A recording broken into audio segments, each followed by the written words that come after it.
అందరికీ నమస్కారం. నేను మీ దేవి. వెల్కమ్ బ్యాక్ టు కథా మాధుర్యాలపై దేవి. తనువులు కలిసిన వేళ 27వ భాగం. రచయిత బుజ్జి గారు. మరి స్వీటీ జీవితాన్ని నాశనం చేసిన వేదాంత్ ఇప్పుడు స్వీటీ బ్రతుకు ఏమైపోతుంది? మరి రానాకి ఈ విషయం తెలిస్తే, మళ్ళీ స్వీటీలు కవల పిల్లలని గారికి తెలిస్తే ఎలా రియాక్ట్ అవుతారు? ఈ రోజు ఎపిసోడ్లో ఏం జరగబోతుందో చూద్దాం. అప్పుడు వేదాంత్, నువ్వే కదా నేను వద్దు స్వీటీ అని అన్నా కూడా ఐ లవ్ యూ బావా అని నన్ను రెచ్చగొట్టావు. నీకు తెలుసు కదా నా ఫీలింగ్స్ అలా నువ్వే రెచ్చగొడితే అప్పటికి చాలా కంట్రోల్లో ఉన్నా కానీ నువ్వే ఐ వాంట్ యు అని నన్ను కిస్ చేసావు. ఇక నేను కూడా నా ఫీలింగ్స్ని కంట్రోల్ చేసుకోలేకపోయా. నేను అలా చేశానా అంటే నువ్వే రానా మీద కోపంతో నాకు ప్రపోజ్ కూడా చేసావు అంటాడు ఏడుస్తున్న తనని పట్టుకొని. స్వీటీ చూడరా నన్ను అంటే చూస్తుంది. నువ్వేదో బాధలో ఉన్నావురా, నిన్ను నువ్వు కంట్రోల్ చేసుకోలేకపోయావు. నీ చుట్టూ జరుగుతున్నవి చూసి నీకు ఇలా అని అంటున్నా తనని చూసి ఇప్పుడు ఎలా బావా? మామకి విషయం తెలిస్తే బాధపడుతుంది కదా. డాడ్ అంటే వాళ్ళకి మనం భార్య భర్తని తెలుసు కదా, ఇంకా మనకి నెక్స్ట్ వీక్ మ్యారేజ్ కూడా, అంటే ఇప్పుడు మనం పెళ్లి చేసుకోవాలని అంటుంది వేదాంత్. మరి ఇప్పుడు ఏం చేస్తావు? నువ్వు నాతో కలిసావు కదా, మరి ఇప్పటికి కూడా రానా కావాలనిపిస్తుంది అంటాడు. బావా రానా అంటే నాకు చాలా ఇష్టం అంటుంది. మరి నేను అంటాడు వేదాంత్. ఏం మాట్లాడుతున్నావు అంటుంది వేదాంత్. నన్ను చిన్నప్పటి నుంచి బావా బావా అని పిలుస్తూ నాతో అన్నీ షేర్ చేసుకున్న నువ్వు ఒక్కసారి కూడా నా మీద ఎలాంటి ఫీలింగ్ రాలేదా అని అంటాడు. బావా నువ్వంటే నాకు ఇష్టమే కానీ ఇలా కాదు అని. అసలు నైట్ ఎందుకు బావా మన మధ్య ఇలా జరిగింది అంటే జరగడం కూడా మంచిదే ఏమో అంటాడు. ఏమంటున్నావు బావా అంటే నా మరదలు నా భార్య అవుతుంది లైఫ్ లాంగ్ నేను తనతో అని అంటున్నా. తనతో ఏమంటున్నావురా? నాకు ఎప్పుడు కూడా నీ మీద ఫీల్ రాలేదు అని అంటుంది. నైట్ మన మధ్య ఇంత జరిగింది అయినా కూడా నీకు నా మీద అంటే అసలు నైట్ ఏం జరిగింది జరుగుతుందో నాకు తెలియనే లేదు కదరా. అసలు నేను నీతో ఎందుకలా చేశానంటావు అని అంటూ ఏడుస్తూ ఉంటే స్వీటీ ఏడవకురా ఇటు చూడు అని తన ఫేస్ తన వైపు తిప్పుకొని ఏం జరిగింది ఏదో జరిగింది కదా, ఇప్పుడు ఎలానో మన పెళ్లి జరుగుతుంది ఇక మనం అని అంటున్న తన వైపు చూసి ఏమీ మాట్లాడుతూ తన చేయి పట్టుకొని ఈ చేతిని ఎప్పటికీ వదలనురా నేను కాదు అని. రానా పెద్ద తప్పే చేశాడు, ఇక మనం చేయవలసింది వాళ్ళని బాధ పెట్టడం, అలానే నువ్వు నేను అని అంటూ మెల్లగా తన ఫేస్ని తన వైపు తిప్పుకొని ఐ లవ్ యూ అని తన పెదవులు అందుకుంటాడు వేదాంత్. స్వీటీ వీళ్ళ మాయలో పడి వాళ్ళ ఫ్యామిలీకి ఎగైనెస్ట్ గా మారుతుందా? అసలు తనకి నిజాలు ఎప్పుడు తెలుస్తాయి చూడాలి. వేదాంత్ మాయలో స్వీటీ పడిపోతుందా మరి? వీణా వినీత్. వీణ గారితో ఇప్పుడు నువ్వు ఆయన చూడడం అవసరమా అంటుంది. వేద ఏం మాట్లాడుతున్నావు? ఆయన ఎలాంటి వాడైనా మీ నాన్న అంటుంది. అలాంటి నాన్న నాకు ఉన్నా లేకపోయినా ఏమీ కాదు, నువ్వు ఆయన చూడడానికి నేను ఒప్పుకోను అంటుంది వేద. అంటే సరే అత్త నువ్వు రా వెళ్దాం అని అంటే నేను కూడా వస్తానంటారు వినీత్ గారు. వినీత్ చూస్తూ ఇప్పుడు మీరు ఎందుకు అంటే నాకు చాలా చేశాడు వాడు, వాడి వల్లే నాకు ఇష్టమైన నిన్ను నేను ఇన్ని రోజులు మిస్ అయ్యాను, వాడిని వదలని నేను అంటాడు. వీణ గారు ఏం మాట్లాడు. తనే కారులో తాను వస్తానంటే లేదు మనందరం నాన్న కారులో వెళ్దాం అంటుంది. ఆ మాట వినీత్ గారు హ్యాపీగా ఫీల్ అయితే వీణ గారు మాత్రం కోపంగా చూస్తుంటుంది. నేను డ్రైవ్ చేస్తానని వేద ఇద్దరు ముందు కూర్చుంటారు. ఇక తప్పదన్నట్టుగా వీణ గారు విని పక్కన కూర్చోవలసి వస్తుంది. అలా నలుగురు వాసుని ఉంచిన హోటల్కి వస్తారు. వీళ్ళని ఫాలో చేస్తూ వేదాన్ని పెట్టిన మనుషులు కూడా వస్తారు. వేదాన్ని ముందే చెప్పాడు ఎవరు బయటికి వెళ్ళినా వాళ్ళు ఎక్కడికి వెళ్తున్నారో తెలుసుకోమని. మార్నింగ్ వీణ వెళ్తున్నప్పుడు వెళ్ళలేదు కానీ వేద బయటికి వెళ్ళడంతో వేదాంత్ వాళ్ళకి కాల్ చేసి వాళ్ళని ఫాలో అవ్వండి చెప్తాడు. అందరూ హోటల్లోకి వెళ్ళి వాళ్ళ రూమ్ డోర్ దిగని దెబ్బలు తిని రక్తంతో ఉన్న వాసు గారిని చూసి వీణ గారు వాసు అనుకుంటూ వెళ్తుంది. వీణను చూసి హ్యాపీగా ఫీల్ అయిన వెనక వస్తున్న వినీత్ చూసి కోపంగా తన నెట్టేస్తాడు వెనకకు పడుతున్న తనని వినీత్ గారు పట్టుకుంటాడు వచ్చి. ఇద్దరిని అలా చూసి వాసు సిగ్గులేదా నీకు అని అంటాడు వీణ గారిని. ఏం అర్థం కాదు తనకి. ఇప్పుడు నీకు నీ ప్రేమికుడు గుర్తొచ్చాడా అని అంటే ఏం మాట్లాడుతున్నారని అంటుంది. తనని చూస్తాడు. ఓ బానే అందంగా రెడీ అయ్యావు, నీ ప్రియుని కలవడానికా అని అంటే వేదకి కోపం వచ్చి నీలా మా అమ్మ ఏమీ తప్పు చేయడం లేదు, నీ భాగవతం బయట పెట్టాలా? నాకు తెలుసు, నేను నా కళతో చూశాను. రానాకి ఆ విషయం చెప్తే నీ ప్రాణాలు ఎప్పుడో పోయేవని అంటుంది. వీణ గారు ఏం మాట్లాడుతున్నావు వేద అంటే నిజమమ్మా, వీడు ఎలాంటి వాడో నీకు తెలియదని తను చూసిన ఒక సంఘటన చెప్పి ఈ విషయం నేను రానాకి చెప్తే ఎలా ఉంటుంది అంటే వీణా గారు వాసు గారి దగ్గరికి దూరం జరిగించి నువ్వు మారుతావని అనుకోవడం నాపిచ్చి, నీలాంటి వాడి గురించి ఎప్పుడో అందరికీ చెప్పుంటే బాగుండు, కానీ నువ్వు కట్టిన ఈ తాళి నా మెడలో ఉండడం వల్ల నేను ఆ పని చేయలేకపోయాను. కానీ నీ గురించి ఒక్కొక్కటి తెలుస్తుంటే అసలు నన్ను ఎందుకు పెళ్లి చేసుకోవాలనుకున్నావు? అసలు మీ చెల్లి నువ్వు కలిసి మా ఫ్యామిలీని టార్గెట్ చేశారో ఎందుకు తెలియదు, కానీ అన్నీ తెలుస్తాయని అంటుంది. అన్ని దెబ్బలు తిన్నా సిగ్గు లేకుండా, ఏ వీణా ఏంటి ఎక్కువ మాట్లాడుతున్నావు, నా కొడుకు ఎలానో నేను ఎక్కడున్నానో తెలుసుకుంటాడు, అప్పుడు చెప్తానే నీ పని, మీరు బయటకు వెళ్ళండి, వీణా నువ్వు ఉండు అని అంటాడు. వేద కోపంగా, ఎందుకు ఉండాలి, మా అమ్మ నీ దగ్గర, నీకు రోజులు దగ్గర పడ్డాయి, అది తెలుసుకోరా, నాకు ఈ రోజే నీ గురించి తనకు తెలియని విషయం కూడా చెప్తాను, అప్పుడు అన్నయ్య నిన్ను ప్రాణాలతో ఉండనివ్వడు, నువ్వు నీ వెనుక ఉన్న వారందరూ అసలు మీ ప్లాన్స్ ఏంటో, మీకు ఏం కావాలో, ఎందుకు ఇలా చేస్తున్నారో అన్నీ తెలుసుకుంటాడు అని చెప్పి, అమ్మా నువ్వురా అని చెప్పి వెళ్తూ, ఇదిగో విను, మా అమ్మకి ఇక్కడ ఉన్నారే వినీత్ గారికి ఇంకో 3 రోజుల పెళ్లి అని అంటుంది. వీణా గారికి పెళ్లి చేస్తాను అని వేద వాసుతో అంటే, ఏంటి వేషాలు వేస్తున్నారా, ఏ వీణా, నా చేతికి ఉన్న ఈ కట్లు విప్పు, నేను ఒక్కరోజు నీ పక్కన లేకపోతే నీకు ఇంకొకడు అనే పదం కంప్లీట్ అవ్వకముందే వినీత్ గారి చేతిలో వాసు గారి చెంప పగిలి దిమ్మ తిరుగుతుంది వాడికి.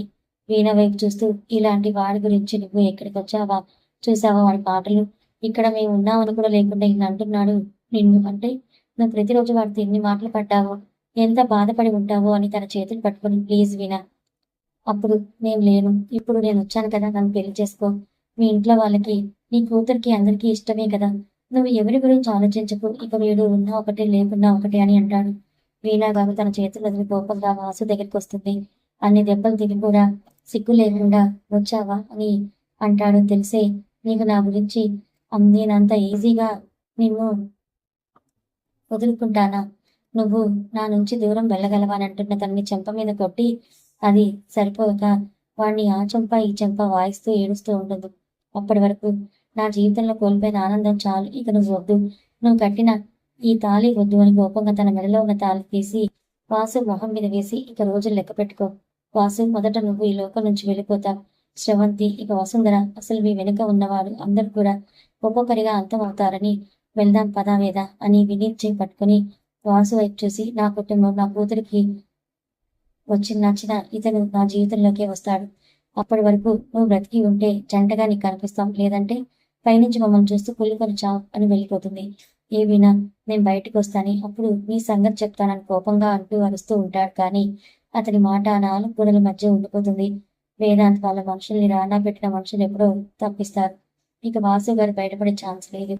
రానాకి వాసు గారికి వాళ్ళ అమ్మ కానీ అమ్మకి మధ్య ఉన్న అక్రమ సంబంధం తెలిస్తే వాసు గారి ప్రాణాలు గాల్లో కలవడం సెకండ్లో పని, చూడాలి వేద మరి రానాకి చెప్తుందా లేక రానాని తెలుసుకుంటాడా, ఒకవేళ తెలిసి కూడా సైలెంట్ గా ఉన్నాడంటే తన మైండ్ లో ఏముందో చూడాలి. వినీత్ గారు హ్యాపీగా ఫీల్ అవుతారు. వీణా గారు పట్టుకున్న చేతిని ఇంకా గట్టిగా పట్టుకుంటారు. వీణా గారు వినీత్ గారిని చూసి తన చేతిని తీసుకోవాలని చూస్తుంది, కానీ వినీత్ గారు వదలరు.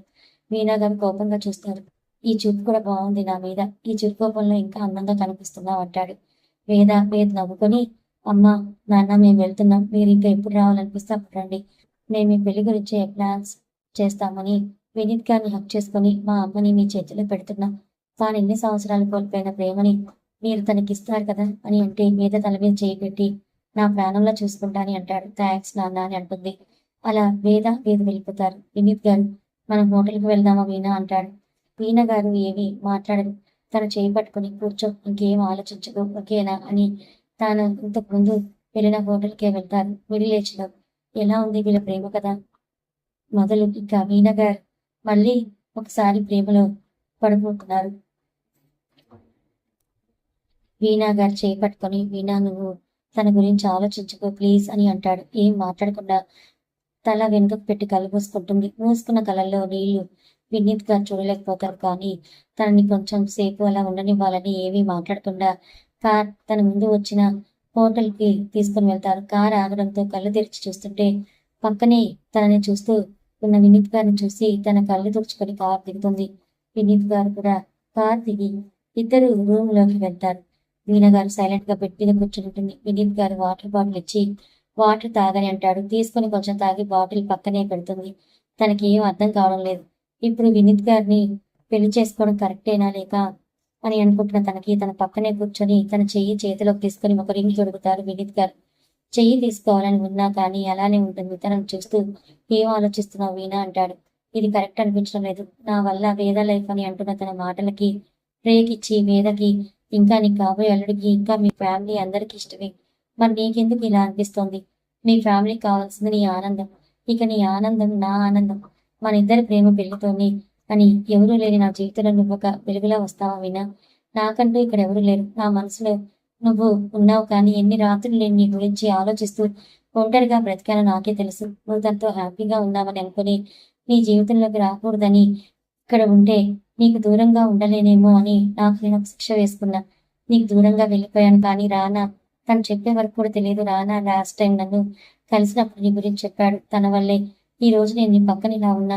రానా నాకు ఎప్పటి నుంచో తెలుసు. బట్ తను మీ ఇంటి అల్లుడని తెలియదు. వాసు గురించి తెలుసుకునే ప్రాసెస్‌లో మన కాలేజ్ విషయాలు తెలుసుకున్నప్పుడు నేను మా కాలేజీలో చదివాను అని తెలుసుకొని నన్ను కలిశాడు. అప్పుడు తెలిసింది నువ్వు వాడి వల్ల హ్యాపీగా లేవని. ఆ క్షణమే నీకోసం రావాలని అనుకున్నా. కానీ రానా నేను చెప్తాను వెయిట్ చేయండి అంటే ఉన్నాను. ఈ చెయ్యి నిన్ను నేను ఎప్పటికీ వీడను. వీణా నువ్వంటే ఎంత ఇష్టం అంటే నా ప్రాణం కన్నా ఎక్కువ అది మాత్రం చెప్పగలనని అంటాడు. వీణ గారు మాత్రం తనని అలానే చూస్తూ ఉంటారు. వినీత్ గారు నువ్విప్పుడు అలా చూడకు. నేను అసలే ఇప్పటి వరకు ఎవరికి ఇంత దగ్గరగా కూడా లేను. నా మనసులో నా పక్కన నువ్వే ఉండాలనుకున్నా. అలానే ఉన్నా కానీ నాకు ఫీలింగ్స్ ఉంటాయి కదా. ఇన్ని రోజులు ఎలానో కంట్రోల్ చేసుకున్నా. బట్ ఇప్పుడు నువ్వు ఇలా చూస్తే కష్టం అంటే వీణ గారు చాలు ఇంకా ఆపండి అని అంటే తనని చూస్తూ ఎప్పుడు ఇలా నవ్వుతూ ఉండు వీణ అంటారు. మీరున్నారు కదా ఇక నాతో చిరునవ్వు అలానే ఉంటుందిలే అని అంటుంది. ఆ మాటకి తన కళ్ళలోకి చూసి ప్రామిస్ వీణ నీ నవ్వు జరగకుండా చూసుకుంటా నేను. ఐ లవ్ యూ అని తనని హక్ చేసుకుంటాడు. స్వీటీ వేదాంత్. స్వీటీ ఈజీగా వేదాంత్ మాయలో పడింది కూడా పిచ్చిదాల్లా తాను చెప్పిన విషయాలని కొంచెం కూడా ఆలోచించకుండా నమ్మి అతను ఇస్తున్న ముద్దుకి తన సహకారం ఇస్తుంది. వేదాంత్ మాత్రం నేను నిజాలు అన్నీ తెలిసిన బ్రతికి ఉండాలి అంటే నీతో నేను కలవక తప్పదు. నీ కడుపులో నా బిడ్డ పడితే వాళ్ళు నన్ను ఏం చేయలేరు. కుందన్ కుటుంబం తన కూతురు జీవితాన్ని నాశనం చేయలేరు కదా. నీ మెడలో 3 ముళ్ళు వేసి అప్పుడు ఆ ఇంటి అల్లుడిగా ఉండి వాళ్ళల్లో వాళ్ళకి ఎలా చచ్చి పెడతానంటే మొదట ఆ వల్లి రానికి మధ్యలో విభేదాలు తీసుకొస్తే ఆ 2 కుటుంబాలు దూరం అవ్వగా తప్పదని ఒక నవ్వు నవ్వుకొని స్వీటీని తనకు అనుకూలంగా మార్చుకొని తనతో ఇంకోసారి కలిసిపోతాడు. వాడు మంచివాడు కాదు. ఆడపిల్లలు వాడికి ఒక బొమ్మల. వాడికి రోజు అమ్మాయితో కలవకపోతే నిద్ర రాదు. ఆ విషయం స్వీటీకి తెలుసు కానీ ఇప్పుడు వాడి మాటలు నమ్మి ఇలా తొందరపడి తనని తనకి ఇస్తూ ఉంటే వాడు ఇంకా రెచ్చిపోతాడు. వేదాంత్ ప్లాన్ ఇక్కడ సక్సెస్ అయింది. మరి హోటల్లో పాపం వాసు కోసం వసుంధర తెగ ఫీల్ అవుతుంది. అక్కడికి వెళ్దాం రండి. స్రవంతి వాసుని రానా కిడ్నాప్ చేశాడంటే మొదట షాక్ అయిన తర్వాత భయంగా అంటే మా గురించి తెలుసుకున్నాడా రానా అని అంటే తెలిస్తే నువ్వు ప్రాణాలతో ఉండేదానివే కాదు అని వేద వాళ్ళ మదర్ కోసం అంటుంది స్రవంతి. ఏమో నాకు భయంగా ఉంది అన్నయ్య. రానా వాసు గురించి తెలుసుకుంటే అన్ని ఒకదాని తర్వాత ఒకటి తెలుసుకుంటూ ఉంటాడు. నేను అభిని వాళ్ళ కుటుంబాన్ని నమ్మించి నా మెడలో తాళి కట్టించుకొని ఇలా తన భార్యనయ్యానని తెలిస్తే అసలు వాడు నా కొడుకు కాదని వాడికి తెలిసిందనుకో రానా కాదు ఆ దీపే చంపేస్తాడు. వాడు ప్రేమించిన అమ్మాయిని వాడికి దూరం చేశానని తనని చాలాసార్లు అవమానించాలని అన్నీ గుర్తున్నాయి. తనకి అన్నీ తెలిస్తే అన్నయ్య అని జై దగ్గరికి వెళ్తే తను వసు ఏం కాదు వాళ్ళు అనుకుంటే అయిపోతుందా? సాక్ష్యాలు కావాలి. మనం ఎలాంటి ఛాన్స్ లేకుండా చేశాం. ఇప్పుడు ఆ నిజాలు ఎవరు చెప్తారు? మనం చెప్తే కానీ ఏమీ తెలియదు. నువ్వు కంగారు పడకురా అని తన చెల్లికి ధైర్యం చెప్తాడు జై. శ్రవంతి కూడా వసు నువ్వు కంగారు పడకు. వాళ్ళకి ఇప్పటికీ ఏమీ తెలియదు. కానీ నీ కంగారు భయం చూస్తే నీ కొడుకు అన్నీ చెప్పేస్తాడు కూడా నీతో అని అంటే ఏమో కానీ వాసు గురించి ఏమైనా తెలుసుకున్నారా? పాపం అక్కడ తను ఎలా ఉన్నాడు? దీన్ని ఏమనాలి అసలు? వాడి గురించి అవసరమా అసలు? దీన్ని కూడా రూమ్లో వేసి బంధించాలి. నిజం తెలిస్తే ఉంటుంది నీకు నీ ప్రాణాలు పోవడం ఖాయం. నీలాంటి క్యారెక్టర్ స్టోరీలో నుంచి తొందరగానే పోవాలి. నీ చాప్టర్ క్లోజ్ చేస్తాలే ముందు ముందు. జై రిలాక్స్ గా కూర్చొని స్రవంతిని చూస్తూ ఉంటాడు. ఇది ఇన్ని సంవత్సరాలైనా దీని అందం మాత్రం తగ్గలేదు వసు. వెళ్ళాక దీని అందాల రుచి చూడాలని కోరిక నిండా కళ్ళతో స్రవంతిని చూస్తూ ఉంటాడు. అక్కడ చెల్లేమో కిడ్నాప్ అయింది. అయినా వాడి గురించి బాధపడుతోంది. వీడేమో ఇలా. వీళ్ళే ఇలా ఉన్నారంటే వీళ్ళ నాన్న ఎలా ఉండుంటాడు కదా. చూపిస్తా తనని కూడా తొందరలో.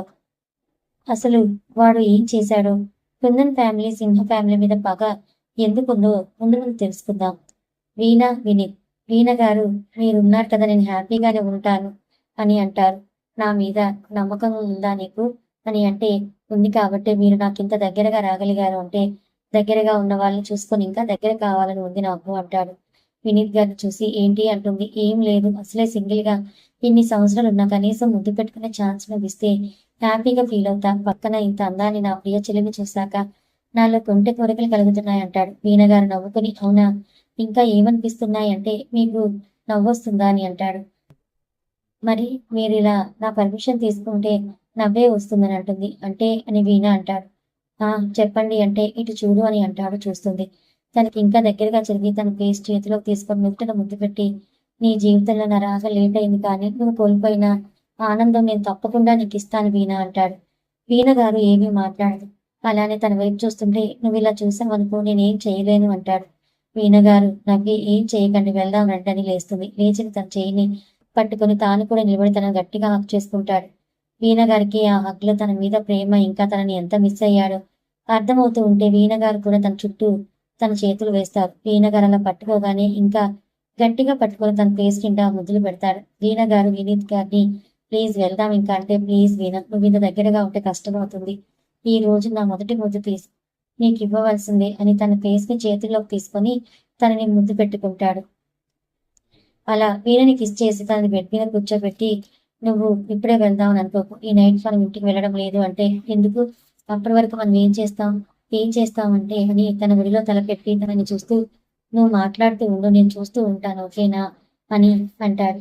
ఏం మాట్లాడాలి అంటే ఏమైనా నీకేమి ఇష్టమో, నీకెక్కడికి వెళ్ళాలింది అని ఏమైనా. అలా వాళ్ళిద్దరు ప్రేమ పావురల్లా చక్కగా మాట్లాడుకుంటూ వాళ్ళ సమయాన్ని గడిపేస్తారు. వేద వేద్ వేద వేద్ ఆఫీస్కి వెళ్తారు. రూమ్ లోకి వెళ్ళడంతోనే వేదని గట్టిగా పట్టుకొని కిస్ చేస్తుంటాడు. అనుకోకుండా ఇలా సడన్ గా కిస్ చేస్తుంటే వేద నెట్టి ఏంటి ఇప్పుడు అని అంటుంది. దూరం జరిగిన తనని ఎత్తుకొని వాళ్ళ పర్సనల్ రూమ్ కి తీసుకెళ్తాడు. బావా ఏం చేస్తున్నావు అని అంటే నీకు చాలా నేర్పించాలి కదా, అందుకే అంటే ఏం నేర్పించాలి బావా అంటుంది. సే ఆ ఫేస్ ఏంటి అలా పెట్టి ఏం నేర్పించాలని అంటున్నావు, మనకు ఒక ముద్దు మాత్రమే జరిగింది ఇప్పటి వరకు, అందుకే ఒకసారి ట్రయల్ చేద్దాం, మన మొదటి రాత్రి మనకి ఈజీగా ఉంటుందని అంటే మూతి పగిలిద్దురా నీకు, పిచ్చి వేషాలు వేసావనుకో ముద్దు హక్ టచ్ ఓకే కానీ మిగతాది మాత్రం మన వైఫ్ అండ్ హస్బెండ్ అయ్యాకే అని అంటే సరే ముద్దు ఒకటి ఓకేనా రా అని తన పెదవులు కిస్ చేస్తాడు. వేద కూడా వాళ్ళ భావిస్తున్న ముద్దుకి తన వంతు సాయం చేస్తూ అలా అన్ని జంటలు ముద్దులో తేలిపోతున్నారు. అందరూ కుందన్ ఇంటికి చేరుకున్నారు. నెక్స్ట్ డే ఆఫ్టర్నూన్ వీణా గారు వినీత్ గారు కూడా వచ్చారు. ఆ నైట్ ఇంకా వాళ్ళ మధ్య దూరం చెదిరిందని చెప్పాలి. ఇద్దరు శారీరకంగా దగ్గర అవ్వకపోయినా మానసికంగా చాలా దగ్గరయ్యారు. ఏదైనా మాట్లాడితేనే కదా దూరం చెరిగేది. అలా వాళ్ళిద్దరి మధ్య దూరం చెదిరి దగ్గరయ్యారు. స్వీటీ వేదాంత్ ఇద్దరు హ్యాపీగా ఉన్నారు. స్వీటీకి వేదాంత్ ఒక మాటిస్తాడు, తాను ఇంకా ఏ అమ్మాయితో కలవను అని. ఆ మాటకి వాళ్ళ బావ మీద నమ్మకం పెంచుకుంటుంది. వాళ్ళు కూడా కుందన్ హోమ్కి వచ్చేస్తారు. ఇక వసు గారు ఈవినింగ్ వరకు ఉండి కుందన్ హోమ్కి రాకుండా సింహం హోమ్కి వెళ్తుంది. ఎవరు కూడా తనని రమ్మని కాల్ చేయరు. రానా మాత్రమే కాల్ చేసి రేపు ఈవినింగ్ స్టార్ట్ అవుతాం మీరు రావాలని కాల్ కట్ చేస్తాడు. అసలు రానా మీరు అని అన్నప్పుడు తన మనసు ఎందుకో బాధపడుతుంది. రానాకి తల్లి ప్రేమని పంచకపోయినా తను మామ్ అంటూ తన మాటకి గౌరవం ఇచ్చేవాడు.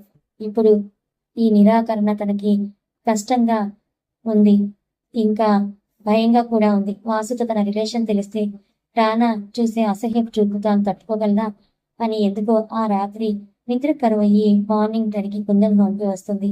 అభిదీప్ గారు మాధురి గారు ఆ రాత్రిని ఒక మధురమైన రాత్రిగా మార్చుకొని జంటగా మార్నింగ్ 8కి కుందన్ హోమ్కి వచ్చారు. మాధురిని అందరూ ఆప్యాయంగా పలకరించారు. వసుధ గారు, అను గారు, లక్ష్మి గారు ముగ్గురు తనని అలా రిసీవ్ చేసుకోవడం, వాళ్ళలో ఒకరిగా కలుపుకోవడం తనకి చాలా నచ్చింది. ఎప్పుడు ఒంటరిగా ఉండేది అభిదీప్ గారు వచ్చే వరకు. ఎప్పుడైనా బయటికి వెళ్తే వసుంధర ఎలానో తెలుసుకొని మరి తనని అవమానించేది. అందుకే తన ప్రపంచం ఇక ఇంటికే పరిమితం అయిపోయింది. అభిదీప్ గారు ఒక్కరే తన ప్రపంచం అనుకుంది. కానీ ఇక్కడ వీళ్ళందరి ప్రేమ ఆప్యాయత చూస్తుంటే అభిదీప్ గారికి అందరికీ చాలా థ్యాంక్స్ చెప్తూ కన్నీళ్లు పెట్టుకుంది. అభిదీప్ వాళ్ళ అమ్మగారు నువ్వు సమాజానికి తెలియకపోయినా నా కొడుకు మనసులో నువ్వే ఉన్నావు, నువ్వే మా మొదటి కోడలు, పెద్ద కోడలు, మధు నువ్వు కూడా మా ఫ్యామిలీనే అని అనడంతో అత్తయ్య అని తన పాదాలను తన కన్నీళ్లతో అభిషేకం చేసింది. తన కన్నీళ్లు చూడలేకపోతారు. అను గారు అన్నయ్య గారు మీరు వదిన తీసుకుని పైకి వెళ్ళండి అంటే తన రూమ్లోకి తీసుకుని వెళ్తాడు. రంజిత్ ప్రేమలో విందా ప్రతిక్షణం గడిచిపోతూ ఉంది. రంజిత్ ప్రేమ తనని మార్చిందో, విందా ప్రేమ రంజిత్ కి మార్చిందో కానీ విందాకి ఒకరిని విడిచి ఒకరు క్షణం కూడా ఉండలేకపోతున్నారు. వాళ్ళని ఎవరూ కూడా డిస్టర్బ్ చేయడం లేదు. ఇక రానా వల్లిని జాగ్రత్తగా చూసుకోవడమే రానా పని. తన ప్రేమతో వల్లిని చిన్నపిల్లలా చూసుకుంటూ ప్రతి క్షణం తన కళ్ళ ముందు ఉంటూ వల్లికి ఎనలేని ప్రేమని పంచుతూ ఉన్నాడు. శ్రవంతి, జై ఆ రోజు ఇద్దరిలో ఉన్న కొవ్వు కరిగించుకొని ఇద్దరు చెరో దారిన వెళ్ళిపోయారు. శ్రవంతి కుందనపురంకి వస్తే జై సుబ్రహ్మణ్యపురానికి వెళ్ళాడు వాళ్ళ నాన్నని కలవడానికి. వాసుకి మాత్రం టైంకి భోజనం, టైంకి కోటింగ్ ఇస్తూ రానా చెప్పిన మనుషులు హోటల్లో ఉన్నారు. వేదానికి వాళ్ళ నాన్న గురించి ఏం తెలుసుకోకుండా రానా చేస్తున్నాడు. ఇద్దరు ఈవినింగ్ వచ్చేసి వేద వాళ్ళ అమ్మతో తాతయ్యతో ముచ్చట్లు గుర్తు మునిగిపోయారు. ఇలా అందరూ ఈవినింగ్ 4కి వాళ్ళ కార్వాన్స్ లో సుబ్రహ్మణ్యపురానికి స్టార్ట్ అయ్యారు. సుబ్రహ్మణ్యపురంలో మరి వీళ్ళకి ఏ పరిస్థితులు ఎదురవుతాయో తెలుసుకుందాం. కథ కొనసాగుతుంది. మరి రానాకి అన్ని నిజాలు తెలుస్తాయా? ముఖ్యంగా తన తల్లి కాని తల్లి గురించి, తన తండ్రిని ఎలా ట్రాప్ చేసిందో ఇవన్నీ కూడా రానా తెలుసుకుంటాడా? ఇంతకీ సుబ్రహ్మణ్యపురానికి వెళ్తున్నారు కదా, అక్కడ ఎవరికి ప్రాణ నష్టం జరగబోతోంది, ఎవరికి లాభం చేకూరబోతోంది, ఏం జరగబోతుందో తెలుసుకోవాలనుకుంటే ఛానల్ని ఫాలో అవ్వండి. కథ నచ్చితే లైక్ చేయండి. Thank you so much for watching.